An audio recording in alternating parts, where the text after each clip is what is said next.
Welcome Inside the Dugout, powered by CubaDugout.com, your source for discovering Cuban baseball. The 2020 international signing period was delayed to January 2021. Many of the top players had handshake agreements in place before COVID delays. However, more players were available than a regular year, and bonuses overall seemed to decrease. The player who received the largest bonus was Pedro León. He received $4 million from the Houston Astros and was likely one of the players who had an agreement in place prior to March 2020. Let's get inside the dugout and find out what we know about the youngster from Mayabeque, Cuba. Pedro was born in 1998, which makes him slightly older for an international signing. He left Cuba in 2019, and due to that process and COVID-19, hasn't played competitively since the 2018 Cuban National Series. He debuted the year prior for the Mayabeque Hurricanes at age 19. This is slightly older than when most top prospects debut in Cuba's top league. This might indicate he was a late bloomer or may not have been on the Baseball Federation's radar. Mayabeque is a newer team located outside of Havana and unfortunately often an afterthought. The team and its players seldom receive media coverage or prime national team consideration. This might be making the decision to leave easier for Hurricanes players.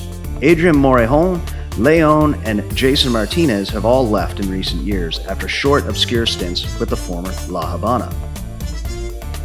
The team formed after the dissolution of the former Cowboys in conjunction with the redrawing of provincial boundaries. Jorge Soler is the highest profile La Havana vaquero. León moved around the outfield but projects as an above-average center fielder.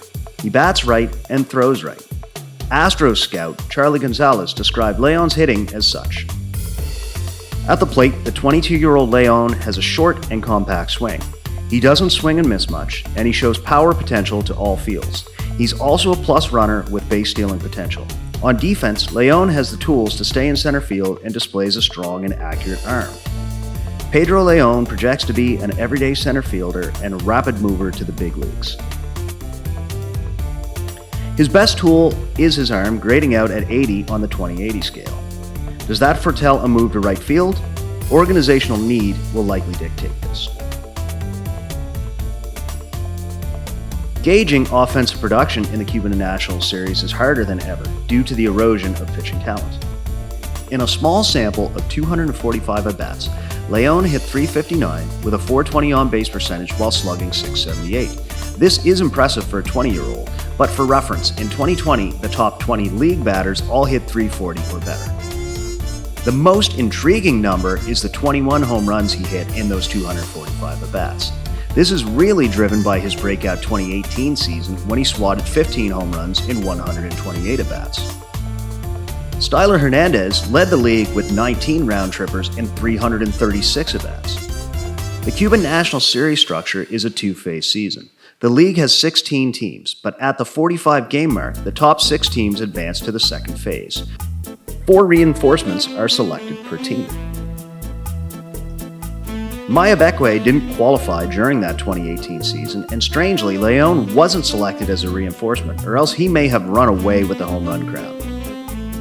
Take an extended look at León with the Hurricanes in Cuba, and listen to my recent appearance on the Locked On Astros podcast correspondingly. So let's go and talk a little bit, Phil, about what to look forward to with Pedro León. This was not necessarily breaking news because I think we knew that he was going to be signing with the Astros for about a year now. It seems like it's been a year. But what does this kid have to offer? Yeah, so León, you're correct. It's been kind of in the works for the past year, and that probably works out well for him to receive that $4 million signing bonus, because we saw how COVID kind of threw a monkey wrench into everything and drove down the prices for a lot of players. What I would invite people to do is I've carved up a lot of the available footage, and that's available through my YouTube channel. But in doing that, I've started looking into him a little bit further.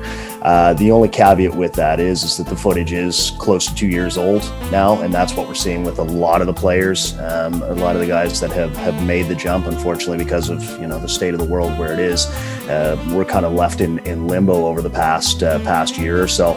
I also give the caveat that the Cuban National Series, if we're looking at statistics, the pitching has really eroded over the past few years. So some of the offensive numbers have been supercharged.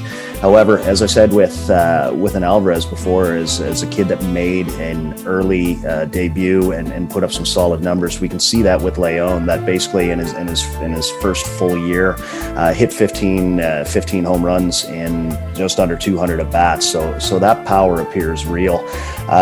Been thinking about and kicking it around over the last little bit, and I see some similarities kind of in stature and swing. I don't want to go this far in terms of the power projection, but I'm seeing a bit of a right-handed Curtis Granderson in what he does there. So again, it's a small sample size as it is with many of these players, but looking at a kid that was a little bit hidden because as I mentioned as well with Alvarez, if you're not playing for Havana or Santiago, a lot of times you can get lost in the shuffle. As always, subscribe here on YouTube, smash the like button like a hanging slider, or share this video.